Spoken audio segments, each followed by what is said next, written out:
extend my heartfelt gratitude to Vikas Ranjan sir and team Triumph IAS. My association with Vikas Ranjan sir has been quite long. I had been a student of the foundation course as well as the test series. I did my foundation course from Triumph IAS, the test series also. Vikas sir से अपने optional के लिए mentorship ली थी. I have been a student of sociology test series at Triumph IAS, and Vikas Ranjan sir, he personally guided and mentored me. I was enrolled in sociology test series and essay test series from Triumph IAS. मैंने classroom programme Triumph IAS के साथ किया and after that मैंने test series study करी थी. Triumph IAS से थी. What has been incredible because मैं आती थी सर के बाद sociology is working well for me. तो विकास सर ने पॉइंट ऑफ टाइम पे काफ़ी हेल्प किया था. मैं सर से फ्रीक्वेंटली आके मिली हुई थी कि आंसर राइटिंग कैसे करनी है, क्या क्या चीज़ें अवॉइड करनी है आंसर में. मैं विकास सर का स्टूडेंट रह चुका हूँ sociology. Personal time and mentorship whenever. Hello everyone, मेरा नाम रूपाली सुराना है. इस साल मैंने CSE 2023 के अंदर 386 रैंक सिक्योर की है. ये मेरा लास्ट अटेम्प्ट था और ये second mains and second interview भी था. लास्ट मेंस के अंदर 2021 में मैंने 97 मार्क्स ऐसे में सिक्योर किए थे, which is a very low score, और इसके कारण मेरा लिस्ट में नाम नहीं आ पाया.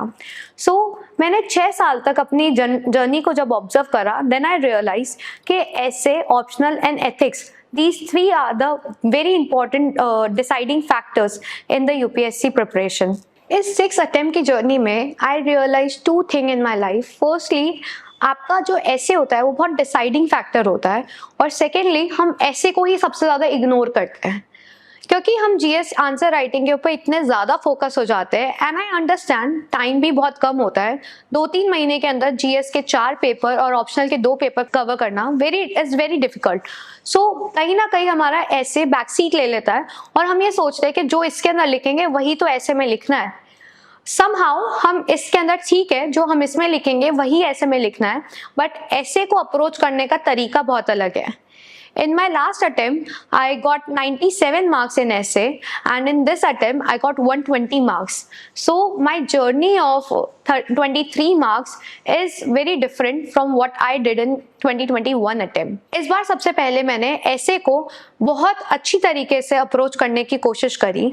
हर दिन 2-2 ऐसे की ब्रेनस्टॉर्मिंग कर उसके अंदर कंटेंट कैसे डालना है, कैसे एनेक्डोट्स कलेक्ट करने हैं, या किस तरीके से उसे अप्रोच करना है, इस चीज़ पे फोकस करना स्टार्ट करा. दूसरी बात, मैंने ऐसे के लिए स्पेशल गाइडेंस प्रोग्राम लिया था S चक्रवर्ती सर का, और उनसे मुझे ये सीखने को मिला कि ऐसे को जितना आप सिंपल और लूसिड वे में लिखेंगे वो उतना ही आपके लिए स्कोरिंग होता जाएगा. Earlier, what mistake I did was मैंने ऐसे वो चूज करा जो मेरे को लगता था मुझे बहुत अच्छा आता है, and it was a PSIR topic, real is rational and rational is real. कहीं ना कहीं उसको एक्सप्लेन करते हुए मैं अपनी ही पॉलिटिकल साइंस की नॉलेज के अंदर अटक गई, और वो कहीं ना कहीं मेरे ऐसे के अंदर बहुत ही छोटे डायमेंशन और बहुत ही नैरो व्यू के साथ में प्रेजेंट हुआ. इस कारण से मेरे मार्क्स कम हुए. तो इस बार जब मैंने जो भी ऐसे लिखा है उसे इस तरीके से सोचा है कि एक, अगर मुझे आम आदमी को समझाना पड़ा वो टॉपिक तो मैं किस तरीके से समझाऊंगी. सो इस बार का जो मैंने ऐसे सेलेक्ट करा था वो था not all wander are lost. So इस ऐसे के ऊपर मैं बात करना चाहूंगी, कैसे मैंने इस ऐसे को 3 पार्ट के अंदर डिवाइड करा, और कैसे इस ऐसे के अंदर मैंने कौन कौन से एनेक्डोट यूज करे, और लास्ट के कंक्लूडिंग पैराग्राफ में इस ऐसे को मैंने किस तरीके से एक हाई नोट पे एंड करा. Starting with breaking down of the essay, मैंने सबसे पहले वॉन्डरर कौन है उसको एक्सप्लेन करा. हम जनरली ये सोचते हैं कि डायरेक्ट एक मूवी या एक सॉन्ग से उसको स्टार्ट कर देंगे तो वो हमारे लिए आगे जाकर सेम टू सेम कंक्लूजन के अंदर बिल्डअप हो जाएगा. कई लोगों की ये स्ट्रैटेजी रहती है ऐसे अप्रोच करने की, and which is somewhere also right, but मैंने इस तरीके से करा कि स्टार्टिंग के अंदर जो मैंने एक एनेक्डोट प्रेजेंट करा था वो 3 इडियट्स मूवी का था, और एक गाना था दैट इज बहती हवा सा था वो, कहाँ गया उसे ढूंढो. सो इस गाने को मैंने सिर्फ गाना लिख के ये बताया कि वॉन्डरर होते कौन है. क्या वॉन्डरर वही है जो घर छोड़कर गए हैं, या वॉन्डरर वो है जो हम अभी अपनी प्रिपरेशन के अंदर गुम चुके हैं, या वॉन्डरर वो है जो अपनी थिंकिंग में, ख्यालों में खो चुके हैं, या वॉन्डरर वो है जो कहीं गए भी नहीं है बट स्टिल वो गुम हुए हुए. तो ऐसे वॉन्डरर को अगर आपने 3-4 डायमेंशन में खोल दिया है तो आप उसको अलग अलग तरीके से स्टार्ट कर सकते हैं। सबसे सिंपल वॉन्डरर वो है जो एक ट्रैवल वॉन्डरर है, जो अपने खुद के एक्सपीरियंस के लिए, ट्रैवल में एक नए दोस्त बनाने के लिए या कुछ एडवेंचर के लिए घर से गया है। दूसरा वॉन्डरर वो है जो अपनी इकोनॉमिक नीड्स की वजह से घर से गया है, जैसे कि हमारे माइग्रेंट वर्कर्स। तीसरा वॉन्डरर वो है जो किसी एजुकेशन के लिए या खुद की मन की शांति के लिए बाहर गया है, जैसे कि महात्मा गांधी या फिर हमारे गौतम बुद्धा। चौथा वॉन्डरर वो है जो एक जगह होते हुए भी थिंकिंग के अंदर खो गया है, तो उस वॉन्डरर को हम ओवर थिंकिंग, मेंटल स्ट्रेस के अंदर उसको काउंट कर सकते हैं। जब हम वॉन्डरर को एक्सप्लेन कर देंगे तो हमारे पास में 2 डायमेंशन और आगे खुलते हैं। क्या सारे वॉन्डरर लॉस्ट हो चुके हैं या फिर कुछ वॉन्डरर अपनी खुद की जो डेस्टिनेशन है उसको रीच कर चुके हैं? तो जब हम इस चीज पे आते हैं तो इस ऐसे को अलग डायमेंशन में खोलने की कोशिश करें, या हम इसे एंशिएंट, पास्ट, मिडीवल या फिर इस तरीके से भी डिवाइड कर सकते हैं, प्रेजेंट टाइम्स में डिवाइड कर सकते हैं, या फिर हम इसे सोशल, पॉलिटिकल, कल्चर, इकोनॉमिकल या साइकोलॉजिकल में भी डिवाइड कर सकते हैं। तीसरा तरीका ये होता है कि जब हम इसको इंडिविजुअल, सोसाइटी या कम्युनिटी और नेशन और इंटरनेशनल में भी डिवाइड कर सकते हैं। तो ये 3 तरीके के ऐसे खोलने के डायमेंशंस होते हैं। इसमें हमारी मेन बॉडी को एक्सप्लेन करेंगे 2 पार्ट के अंदर। पहले एक हेडिंग देके कि who are lost and who are not lost। अगर जो लॉस्ट हो चुके हैं उसमें हम एक एक एग्जाम्पल हर एक पैराग्राफ में या एक एनेक्डोट अलग से उसको कोट करने की कोशिश करें ताकि वो बहुत अच्छे से सब्सटेंशिएट हो सके। फॉर एग्जाम्पल मैंने मेरे ऐसे के अंदर बहुत सारे एनेक्डोट डाले थे जो कि nexus for good, the better India और इवन थिंक स्कूल से लिए हुए थे। ये तीनों चैनल इंटरनेट के अंदर अवेलेबल है और मैं कंटिन्यूसली इनको बहुत देखती रहती थी। मेरे GS4 के अंदर भी इन्होंने मुझे काफ़ी हेल्प करा। सेकेंडली, एक सुधा मूर्ति मैम की बुक है, वो भी काफ़ी हेल्प करती है, जिसमें हमें शॉर्ट स्टोरीज मिलती है, वो कैसे स्टोरीज को डेवलप करते हैं, कैसे उस स्टोरीज का क्लाइमेक्स क्रिएट होता है और एक छोटी सी स्मॉल मोरल लर्निंग हमें उस स्टोरी से मिलती है, विच ऑलवेज हेल्प मी इन माई एसे। सो मैं अपने एनेक्डोट्स को इस तरीके से यूज करती थी कि मेरा हर एक पैराग्राफ सब्सटेंशिएट हो सके। Thank you so much to DKT for this interview, as well as I have seen a lot of their interviews before. The strategy that people have shared has helped me, so I am very grateful. DKT एक इस मामले में I used to also follow, जब मैं aspirant थी तो मैं भी DKT देखा करती थी। I used to see the toppers talk there also. So for me it is a very great honor कि मुझे भी इसमें बोलने का मौका मिल रहा है। So thank you. सेकेंडली, जब हम लोग वहां पर उस चीज को मूव कर रहे होते हैं, those who are not lost, अब इस नॉट लॉस्ट के अंदर हमें ये बताना है कि उनको उनकी डेस्टिनेशन मिली है। तो अब इस डेस्टिनेशन के हमने बहुत सारे मीनिंग्स ढूंढे हैं। फॉर एग्जाम्पल, डेस्टिनेशन का मतलब है एक सक्सेस, डेस्टिनेशन का मतलब है एक गोल जो हमें अचीव करना था, डेस्टिनेशन का मतलब है कोई इकोनॉमिकल अचीवमेंट जो हमें चाहिए था, या डेस्टिनेशन का मतलब है आत्म साधना जो एक मोक्ष प्राप्ति के लिए जरूरी है। डेस्टिनेशन हर के लिए अलग अलग मीनिंग होता है, तो आप उस डेस्टिनेशन को भी साइकोलॉजिकल, सोशल, इकोनॉमिकल, पॉलिटिकल या फिर इंटरनेशनल वे के अंदर उसको समझा सकते हैं।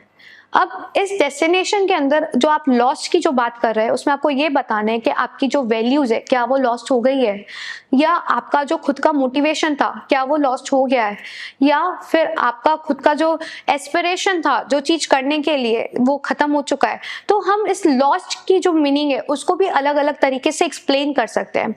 तो ऐसे का मूल अर्थ जो है कि आप उसको कितना कॉम्प्रिहेंसिव वे में लिख सकते हैं, कितने सारे डायमेंशन में खोल सकते हैं। जितने ज्यादा डायमेंशन में आप ऐसे खोलेंगे उतना ज्यादा आपका ऐसे सुंदर होता जाएगा और इजी होता जाएगा समझने के लिए। लास्टली, जब हम कंक्लूजन की बात करते हैं तो जनरली हम 2 पैराग्राफ के अंदर चाहते हैं कि हमारी बात को समराइज कर दिया जाए, बट कंक्लूजन का मतलब ये नहीं होती है 2 पैराग्राफ में खत्म करना। कंक्लूजन का मतलब है कि आप जो भूमिका अपने पूरी बॉडी में बांधी है ऐसे की, वो आप कैसे सिस्टमैटिकली उसको एंड कर रहे हैं।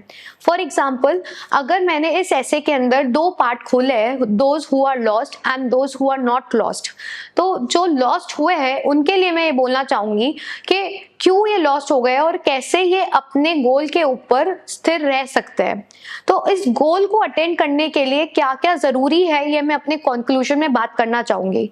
पहली चीज़ जो मैंने बोली थी कि आपके कंक्लूजन में आपकी मेडिटेशन या फिर सेल्फ इंट्रोस्पेक्शन बहुत ज़रूरी है। अगर आप अपने गोल की तरफ जा रहे हैं तो आपको ये पता होना चाहिए कि मेरे को इस गोल के अंदर बहुत सारे चैलेंजेस एंड फेलियर्स फेस करने पड़ेंगे, और अगर मैं बार बार अपने आप को इंट्रोस्पेक्ट नहीं करूंगी, बार बार नहीं देखूंगी कि मेरी प्रोसेस कहाँ पे डगमगा रही है, तो मैं तो लॉस्ट होने वाली हूँ।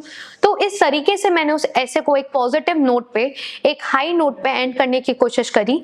कैसे उस ऐसे को मैं इस मुकाम तक पहुंचा सकूं कि मेरा जो ऐसे not all wanderers are lost justify हो। तो कंक्लूजन लिखने के भी 3-4 तरीके होते हैं। पहला तरीका यही है, जिस तरीके से आप अपनी बॉडी का बिल्डअप कर रहे हैं उसी तरीके से आप अपना कंक्लूजन भी सिस्टमैटिकली बिल्डअप करें। दूसरा तरीका ये होता है कि आप एक इंडिविजुअल या बच्चे से उस कंक्लूजन को स्टार्ट करें कि कैसे एक इंडिविजुअल सोचता है, फिर कैसे एक कम्युनिटी सोचती है और सोसाइटी उसमें चेंजेस लाती है, और कैसे एक नेशन और हमारी ग्लोबल कम्युनिटी उसको चेंजेस बना सकती है। तो जब आप ग्लोबल कम्युनिटी पे एंड करेंगे तो वो एक बहुत होलसम व्यू आपके ऐसे को देता है। तीसरी चीज होती है आपके कंक्लूजन करने के लिए कि आप पहले कोई एक पोयम या कोई एक मोटिवेशनल चीज लिख दे, उस चीज को एक्सप्लेन करते हुए आप हाई नोट पे अपना ऐसे खत्म कर रहे हैं। जनरली ये वाला व्यू जो होता है इसको अडॉप्ट करने के लिए आपकी राइटिंग स्किल्स बहुत अच्छी होनी चाहिए, और सिंस हम लोग सब बहुत एवरेज बैकग्राउंड से होते हैं और ऐसे के अंदर इतना ज़्यादा टाइम नहीं दे पाते, तो आई प्रेफर कि आप एक ट्रांजिशन लाइंस लिखे ऐसे के अंदर, जो कि बहुत इंपॉर्टेंट है बॉडी और कंक्लूजन में। फॉर एग्जाम्पल मैंने इस साल का जो सेकेंड ऐसे था बॉयज एंड गर्ल्स के स्टीरियोटाइप के ऊपर, उसमें एक रॉबर्ट फॉस्ट की एक पोयम है, woods are dense and dark and deep but I have a promise to keep and a miles to go before I sleep. तो ये पोयम लिखते हुए मैंने फिर अपने ऐसे का बिल्डअप स्टार्ट करा था कंक्लूजन के अंदर कि कैसे एजुकेशन इज इम्पॉर्टेंट, कैसे सोसाइटी का initiative is important, how the community needs to come together and bring the changes within our system. So if you adopt these things, आपका ऐसे भी हमेशा एक सिस्टमैटिक वे में रहेगा।